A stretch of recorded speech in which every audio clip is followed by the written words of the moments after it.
Well, hi, this is Doug Carlson, back at it again in 2016. One change that I'm making this year is that I'm not going to be able to place annotations, those little written notes in the videos like I did before.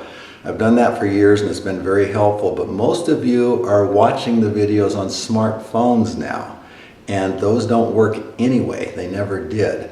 Rather than watching on computer screens, you're watching on smartphones. So those won't show up anymore, and again, if you're watching the old ones, they won't show up anyway. I'll try to do a better job of explaining things in detail so I won't need those notes. Well, we're going to start out here with a three-part series on withdrawal strategies. For this, I'm going to follow Darrow Kirkpatrick's blog called Can I Retire Yet? Can I Retire Yet? You can go ahead and Google that and find it. He's an engineer, smart, geeky guy. Really like his stuff. The actual article is called The Best Retirement Withdrawal Strategies Digging Deeper, done in the summer of 2016. Well, first of all though, speaking of withdrawal strategies, we're going to look at the classic example by William Bengen. He wrote a book, and it's a really long title, back in the mid-90s about the 4% rule.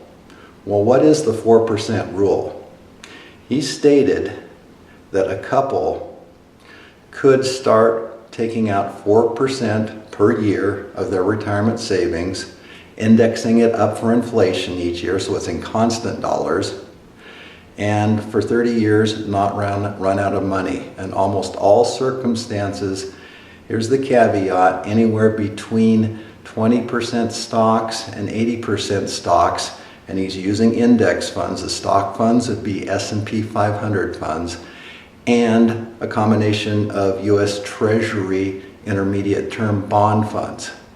So he's using a combination of generic stock funds, large cap, and U.S. Treasury funds, using different denominations, different amounts, somewhere between 20% stocks and 80% stocks. He found that 95% of the time, a couple would not run out of money using at least 20% stocks or at least 20% bonds. For the classic example, he used a mix of 50-50 U.S. S&P 500 stocks and U.S. intermediate Treasury bonds, a 50-50 mix.